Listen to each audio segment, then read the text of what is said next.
World Network. Dr. Ruth Anderson and Sue Broome here for messages from our loved ones. So today, what we're going to be doing, we are going to be waiting for your comments in the chat, but we're going to have some conversations about death and passing on and all of that. But when you let us know who you would like to hear from, somebody that you have loved and lost, just type their name in the messages, then we will sit in that energy of that person that you've loved and lost and see if there's a message for you from them. So we're so glad to have you here. Sue Broome, thank you for being here. I am so glad to be here, and I'll tell you, the loved ones have been gathering. Is that right? You've been feeling them already? Yeah, I feel like there's a lot, and even as I say that, it's like I feel like there's a whole bunch, but a whole lineup behind them. So we'll see who shows up. We'll see in the 3D who shows up, and yeah. Very nice. Very nice. So did you get shared out yet? I did. Yeah, this seemed to pop up really fast. Okay. Well, So we're using Restream today for friends if they want to see why it's different today than how we normally have it look. We usually use Zoom, but today we're on Restream. So I wanted to bring up a fascinating issue with you, Sue, and just get your impression on it. So for those of you that know, my daughter has been very sick, and this has been going on for about 2 months now. And sick to the point of her saying things like, if this is what it's going to be like to be alive, I don't want to be alive anymore. Or saying things like, why do you guys want me to live so bad? Like, she was not convinced at all that she wanted to be alive. So it's been a heart heavy, difficult time. But then, so what was interesting? I woke up the other night to a message of she has a walk-in. So what that means to me is that her soul has been so fatigued, I guess, for lack of a better word, that she was willing to kind of step aside and let some other soul enter her and sort of take up residence in her body. And the emotions I had at hearing that message were, A, I don't want that. B, I want my daughter. I don't want some other soul in her body. And C, how sad that she has been feeling that despondent, right? So then I asked in my guides, Archangel Michael, Christ, Archangel Raphael, Divine Mother, Archangel Gabriel, and I said, please help us with this. We don't want this. This isn't in her best interest. Please help us remove this walk-in. And in my mind, I was setting up, this terrible scenario where we couldn't get the walkout out and, blah, blah, blah. So then they showed me the walk-in leaving, and it did not look like what I thought it would, because I see souls, I see spirit that used to take a body, right? I mean, and that is not what it looked like. And what it looked like from the back was angelic. And I said, what is that? That looks like an angel. And I heard the words, the placeholder. And what I was understanding was that she was so fatigued, she was willing to step aside. And I'm guessing either because of the work that I do with the angels or all of the work that all of our energy friends have been doing on her, an angel stepped in and took that space. So some other lower level entity or walk-in could not. It was just a fascinating concept to me. So we've talked about walk-ins before. What does walk-in mean to you? The way that I understand a walk-in, and then I will tell you about someone who I haven't met in person, but I have met online several times, and I interviewed her a couple times years ago on when we were on the radio, and she's written a book. So I'll tell you about her in a minute. But my understanding is where typically the two souls have an agreement before they even get here, that the first soul will take it up to a certain point, and then it will be through, and I'm getting chills, it'll be through, a health crisis or a near-death experience, something like that. And then the new soul, that soul steps out, the new soul comes in. But it's agreed upon before they even come here. Interesting. Now, the woman, and it's Claire Candy, but I can't remember what her real name is. But I think Claire Candy is her author name. But in her book, she talks about how she is an angelic walk-in.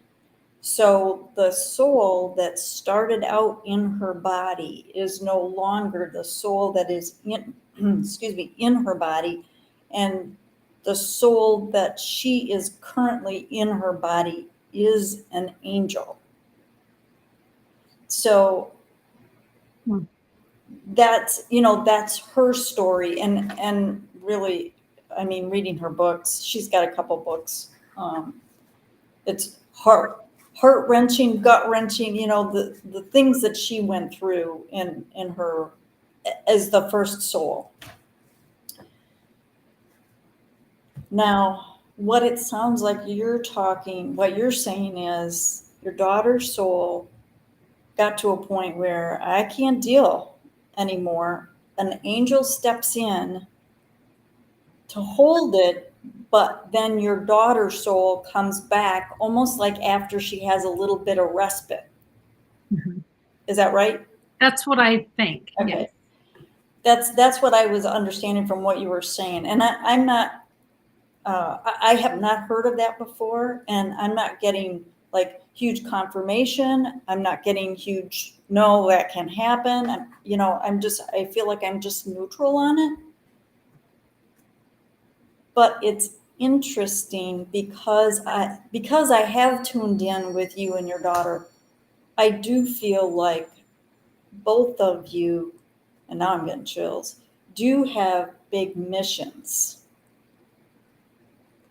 And what I mean by that is raising the consciousness of the human race, sending out healing, getting the message out there. Just even looking at what you have done the last several years is huge. And besides that, you had done books before that. So I have also felt that this illness that she has been going through, kind of in this cycle, is she does have to get to almost like an alcoholic. They have to get to the bottom. What do they call that? Rock bottom or something. And then it's like, okay, I've hit rock bottom, and now I can. So I almost feel like in what you're saying, it's like, well, maybe she got to, that was her rock bottom. So this angel says, no, you got a bunch of work to do. So we're just going to give you a little bit of respite. You go rest your soul and really recuperate. And I'll stick out and I'll hang out here for a bit. Yeah. It was fascinating. It was truly fascinating. So the words I heard, the placeholder. Yeah. I would love to do some research and see if anybody else has thoughts on placeholders. Yeah, And I mean, it totally, it makes sense. You know, even from a 3D world, it makes sense because it's like, yeah, you know what? I can't handle it right now. You got to step in for me. I'm tapping out for a bit. You take over. yeah, yeah. I Yeah. think the whole walk-in thing is just really kind of fun. I'd like to learn more about it. Well, and what I've heard from the the people that know the walk-ins, so before and after, many will say that it's life-changing things go on. So before and after. Sorry. Uh, Sorry, I was checking Facebook. That's okay. But before and after that it's like people that know them will say, well, that's not the same person. You know, either their eating changes, their personality changes. There's so many different, because people inherently know that that's not the same person that they were before the walk-in happened. Do you think they have the memories of that person though? So they can talk to the memories? Right. I think they have the memories for in most cases. I think sometimes I think they might not even have all the memories. They might have, you know, and that might be why some people, it's like, I don't remember chunks of time. I don't remember in high school and the accident happened and, you know, right at the end of high school. So I think some might not. They might have chunks where they just don't really remember things. But for the most part, I think they do. But I think it's more from an observer role instead of the tied to the emotional piece of it. That, you know, when you're experiencing something that's emotional, that's the piece that you tie onto that can get you back to that same memory. But I think it's more of an observer than the emotional tie-in. Does that make sense? What I'm saying? Mhm. Yeah. Yeah, that's fascinating. Yeah. Hmm. Yeah. I have a friend of mine. She wholeheartedly, and I'm not gonna say believes. She knows that she is a walk-in, and she knows when it happened. And she used to refer to herself as, you know, the previous Sue. So the before the walk-in happened, and this is who she is now. So yeah. So, but in her case, it absolutely was set up ahead of time because she was way too young, in my opinion, anyway. She was way too young to understand. You know, I think she was 4 or something. So, Wow. Well, I've heard of walk-ins during things like abuse, where, you know, sexual abuse or whatever. You go, I can't. I just can't be here for this.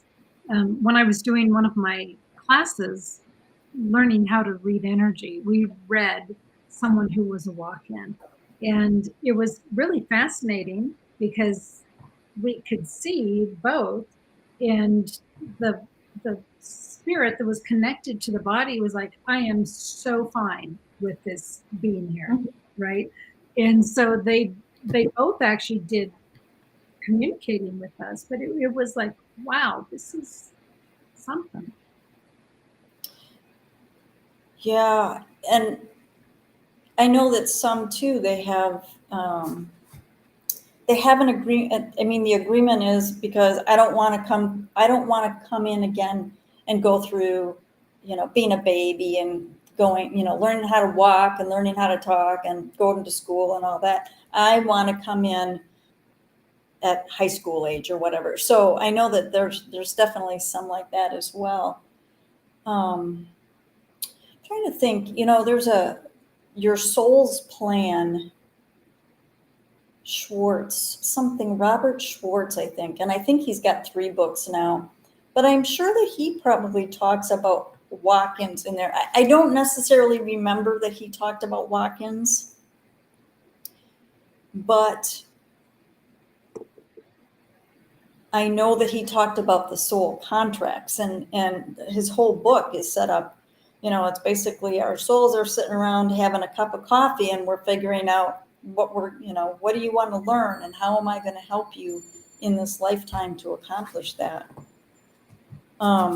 Dolores Cannon too, I'm trying to think, because she has a little bit different view of walk-ins, and I can't remember what it is, but it was because I think her interpretation was more that it's a in the moment kind of decision versus ahead of time our souls agreeing, if I remember right.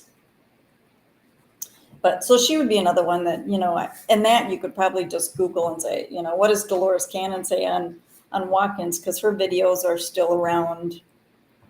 And I think her daughter still puts a lot of information out there. So I know her information is around. Yeah, I will check into that. So I know our dear friend Terry Angel had 2 deaths yesterday. I saw one on Facebook. Yeah, she had 2, and she was just reeling, by the end of the day. Does it seem to you like there's more folks passing at this point, or do you think we're just sort of at that age where we're more aware of folks passing?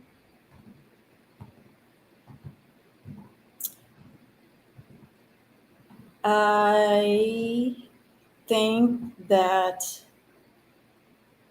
I'm sure there's some that has to do with, the belief system that as you get older, things happen, your body breaks down, you get old and then you die, so there is that belief. And so I do think that is a part of it. I also have some other beliefs that I don't know that you want me to even talk about. Maybe not. Probably not. But I will say that I believe that has added to the death rate, and there are people that have written books about the death rate, how it has really increased. So from an insurance company standpoint, because insurance companies can look at the numbers. So whether people are noticing it or acknowledging it, there are just, the systems that are in place that insurance companies have been around forever because they pay on life insurance. So their numbers are there. Right. Mm-hmm. Right. It just seems to me like there's more. We've lost folks that are close to us recently, so maybe we're just more aware of it too. I think there is some of the awareness, and even, you and I have talked, the area that I live in, there's, it's 55 and over. And I think the more plugged in to the systems that people are, because I look at how many medications people are on, and it seems like, people hit a certain age and all of a sudden they start having all these medications. Well, I'm going to be 63. What medications do I have? None. Do I even have aspirin in my house? No. So I think there's the systems that people are tied into, and also just the things that people grew up with that make a difference as to the medications. And do I think that some of the medications that are out there, it's like, well, yeah, you can listen anytime you hear a commercial. Here's a medication, and then here's the booklet of all the side effects that go along with it. Oh, and make sure and have your liver tested. So there's all that also. Great. So would you would you check your cards I would love a message from Diana, who was my cousin who passed recently. Let's see if there's anything there from her. And friends watching, if you would like to put in the name of somebody that you have loved and lost and would like to receive a message from, please put that name in the chat. I did see Diana in a meditation not too long ago. So that was really lovely to feel her presence. I feel like that she went through, some people refer to it as the hospital, angelic hospital, recuperation ward, whatever. But I do feel like she went through so much that she did need, her soul really did need some recuperation and cocooning from the angels and love. And so I think she went through that. Yeah, I do too. Yeah. So this is what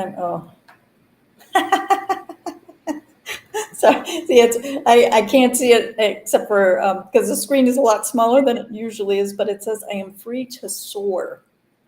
Oh, isn't that beautiful? It is totally beautiful because I feel like, especially, and I know that you've told me some of the things, but I feel like riddled, the word riddled, my body was riddled with all of these things. And it's like, if you are trying to walk across the yard and somebody's adding all these things for you to carry, and you're getting, bogged down and bogged down and bogged down, but you still got to keep walking. I feel like that she was kind of to that point. And it's like, and all of a sudden she just gets to the point, it's like, you know what, I can drop all these weights, and I can. And I think, ooh, chills. And I think what is also what it feels like is she's seeing things from such a different perspective now, where I think she had the perspective, and I think there was a big part of her that lost the perspective, and now she's getting it back because she's able to see things from such a different point of view. So I think that's really a huge message for everybody, is to, no matter what's going on in your life, step back and look at things from the higher perspective. What are we here for? We're here for love. We're here to learn about love. We're here to share love. We are here to be love. I know we get bogged down in the stuff that happens in our world, but it's like, close your eyes and be in that space of love. Be in that space of freedom so you can feel the soaring of your wings, because this is truth. This 3D world isn't. Yeah, beautiful. Beautiful. And friends, if you're watching and if you'd like to get a message from a loved one who's passed, please put the name in the chat. So one other one, Sue, with my daughter's illness, my mother, who passed in 2020, has been very present. And wondering, could I receive a card from her? Absolutely. Yeah, your mother, she's just such a sweet, sweet soul. And I still remember us sitting, because I know I was sitting outside and I could just feel all the moms. Yep. It was like so many daughters and their moms just surrounding you and your mom in love. And she came out pretty quick. Oh, you are enfolded in love. That's sweet. But really, that's what I was feeling when we were with, because I could, and I know you weren't able to be physically next to her, but I could feel that you were. It was like your hands were touching, and there was just so much. Cocooning is the best word, because almost like for the two of you to feel in this safe space to just be love, and not you being the daughter, you being the caretaker, you being anything but allowing you to just be in that space of love. And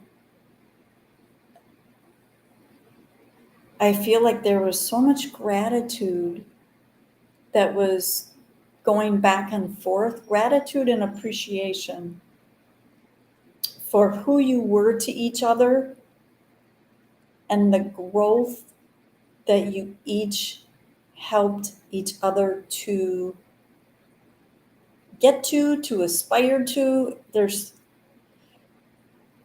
the growth and expansion that you were both able to, I don't know what the word is, in this lifetime together that you wouldn't have been able to do separately.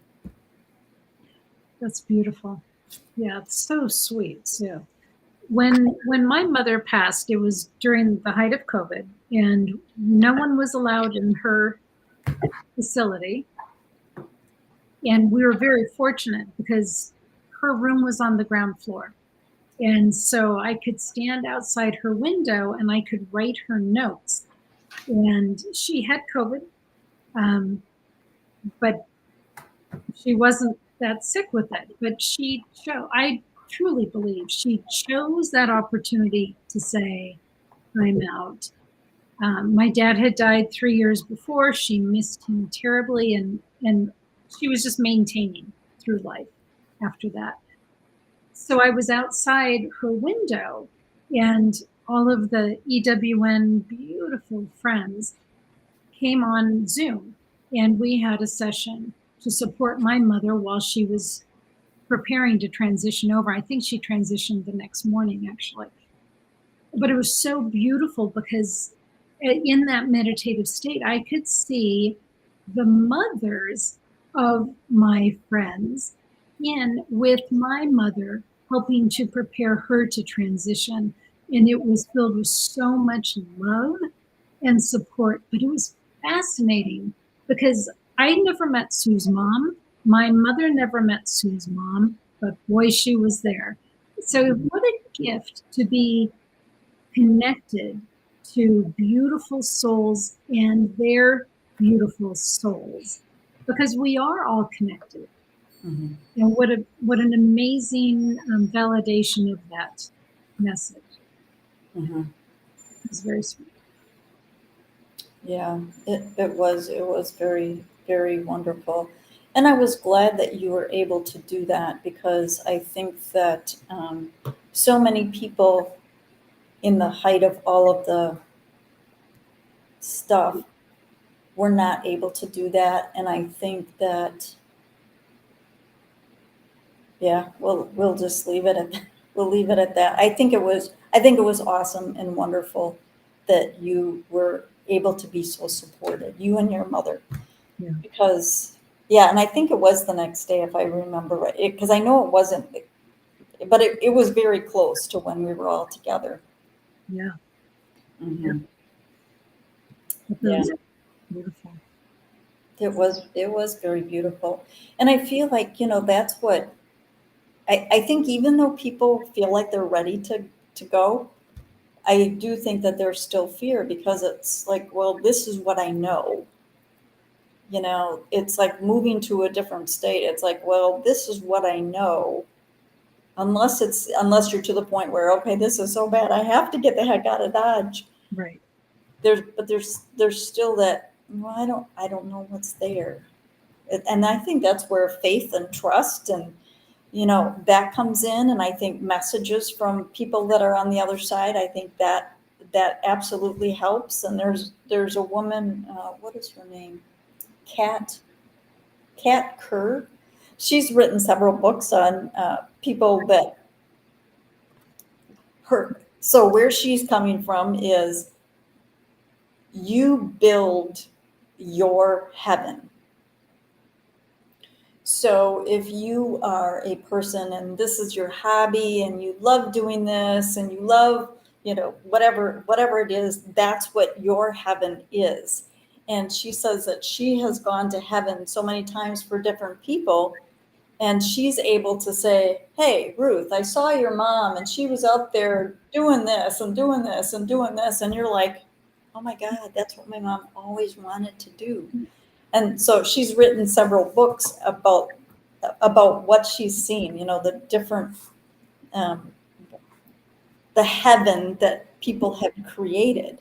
And I think that gives a lot people comfort as well. I think the other thing, especially if people are in pain, it's like there is no pain there. There's the pain is here in the 3D earth realm, but there isn't pain after we leave this body. Because the pain is actually in the physical body, it's not in our spirit. Right. Mm-hmm. So your mother is coming to mind. So, I'm wondering about your birthday. When it's your birthday, do you think of your parents? Oh, yeah. Yeah. Well, absolutely. Absolutely. And the validation that you receive from them is typically numbers, right? A lot of times it is numbers. And sometimes with my dad, I'll get a scent because he used to smoke. So sometimes the scent of a cigarette when it was first lit up, sometimes I'll catch that. Sometimes, what is it, Old Spice? That's another, because all of a sudden it'll be like, and you can't, for me anyway, it's like I can't take a deep breath because it won't be there then. It's just like a little breath and it's like, yeah. Mm-hmm. So those smells that take us to that loved one. My grandparents used to have a fruit orchard. They had like 300 acres of fruit trees. And there was a particular smell right when you stepped outside of their house into the carport, and it was different fragrances of new budding trees, right? Mm-hmm. Mm-hmm. Whenever I smell that, I am back with my grandparents immediately. But you're right, it's very fleeting, Mm-hmm. very quick. Well, because from the wherever the memory is in our brain, the scent and the memory piece are right next to each other. That's why people, when they smell something, they associate it. Or that's why when I'm telling people, go into a memory and remember what you were smelling. So were you cooking, or were you outside in the flower garden, or were you, doing whatever that had sense? Because those are the two things. It's like it feeds the memory bank. So, and I think sometimes too, it's like, oh, I had totally forgotten that, yeah, we were grilling out and I could smell the grill smell, and it was the sweet corn on the grill, whatever it was. It's like, oh yeah, I do remember that. Yeah. So we've got some friends watching. Friends, if you would like a message from a loved one who has passed, please put their name in the chat. Yeah. So, Sue, summertime memories. I get the feeling you guys were outside a lot as kids. Is that true? Do you have a lot of memories from being outside? Yeah, we were outside a lot, and my mom used to take us. So I don't know if you remember, but I had a brother who passed away when he was 4. So he was. We were all very young, and he was several years younger than me. But she used to take us to, like, I remember her loading up a carload of kids, and we'd go to a state park, or we'd go up to, it's called the Game Farm, just outside of Madison, and where they had a picnic area, you could picnic area and you could grill, and then they had hiking and things. I do I remember those times more than I never remembered her cooking. I have absolutely no memory of her cooking. And I have been told that she wasn't a very good cook. Maybe she didn't do it much. I don't remember her cooking at all. So, um, yeah, so somebody's saying my mother also chose to go in 2020. She was ready and had been waiting for years. She said to me, "Do you know how hard it is to die? It took a lot of courage for her to get to where she did. My sister and I were able to be by her side when she passed." And that's from April. Wow, that's really beautiful. It's like she was ready and had been waiting for years. And I feel like when people are waiting, I feel like it's helping other people in their family getting ready, making sure that the kids are taken care of, or making sure that the spouse is situated, or making, just different things. And it might be from a standpoint, maybe a couple of the kids have to get together and reunite, or maybe one of the kids needs to reunite with one of the parents. So interesting. But it's awesome and beautiful. It's my sister and I were able to be by her side when she passed. So I wasn't with my mom when she passed because she was in the hospital and they didn't let kids in the hospital, I guess, back then. But I did a meditation, and I talk about it in my book. I did a meditation where that's how I remember it now, is I was with her when she passed. And it was just her and I in the room. And that's how my memory is now. It's a soul memory. Mm-hmm. And isn't it interesting that soul memories stick with you more than physical memories? Mm-hmm. Yeah. Yeah. I know there was, so where her accident was outside my cousin's house, and it was on the road right outside their house, out in the country. And I had been doing a lot of healing work around my mom and her passing. And I was meeting somebody, a friend, for breakfast, and I decided to take the back roads. And it was the first time in a long time I'd gone past my cousin's house. And as I approached the area this is where my mom would have been laying in the road, I looked over and there was a red-tailed hawk on the fence. And this was a short fence. It was, those where you have the wood that's like it's only like 3 feet high or something. So this hawk was eye level with me as I passed. That's so cool. It's like, whoa. We know that was a sign. I love that. So Linda Dirks was one of my dear friends here on Enlightened World Network, and we did a celebration of passing, actually, when she did what do they call that?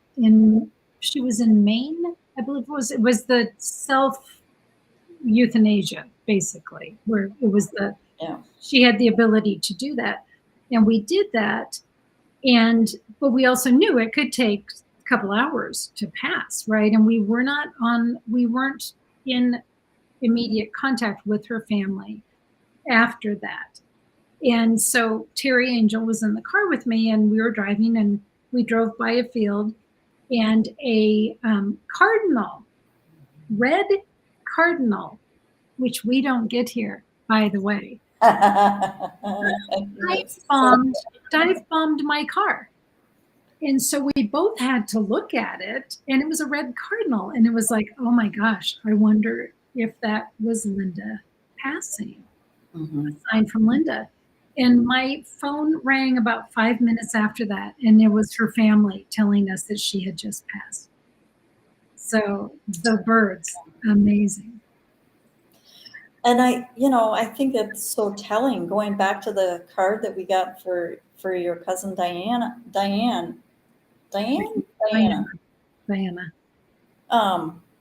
Is and actually her name is even Diana, feels like it's like taking off. But it's for you to see the red cardinal, especially when there's not. And there's such a freedom in that. And even now, I know I'm getting like 3D, but it's like, and the red symbolizes, the first chakra, which is all about grounding here to earth. And it's like, nope, I'm out of here, baby. Yes. Yes. That's so funny. I want to share with you one last story about friends who have passed coming back and just letting us know of their presence. So my friend Sylvia, who Sue has heard the story 1,800 times, she was really the beginning of my being open to spirit and understanding intuition a little bit more. We'd been friends for 26 years. I was with her at her deathbed, and she would visit me in spirit after she passed. So that again was when I went, what is this? And how do I understand this? And what do I do with this? But right after she died, I said to her sister, I said, look in her linen closet, because that's where she puts her jewelry. Make sure you find it. Don't let her brother find it. Find it. It's in the linen closet. Her niece moved into her home and looked in the linen closet, couldn't find it. Sylvia died 10 years ago. About a week and a half ago, I get a phone call from Sylvia's sister. She said, you will never guess what happened. She said that the niece was pulling something out of the linen closet and she heard a thump on the ground, and she looked down, and it was the jewelry package that had been in that closet for 10 years and no one could find it. And here it was.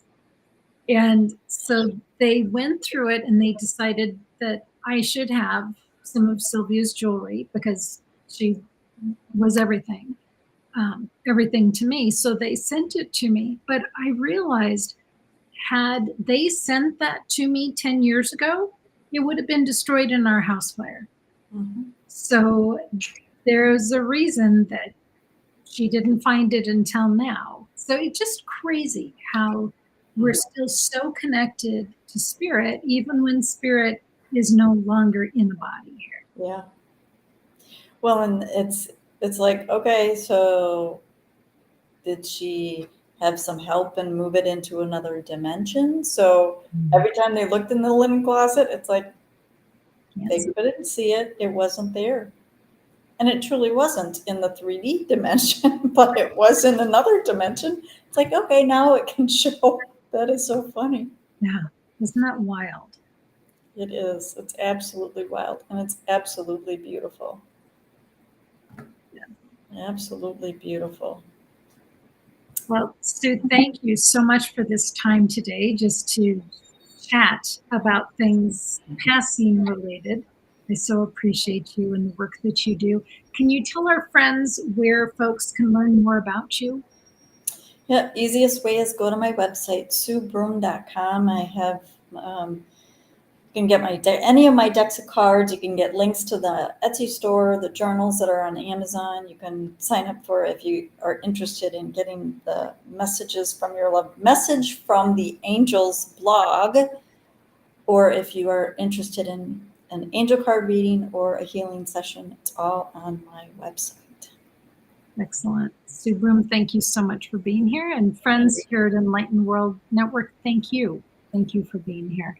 So take good care, friends, and we'll see you soon. And bye now. I have to figure out how to turn it off, Sue.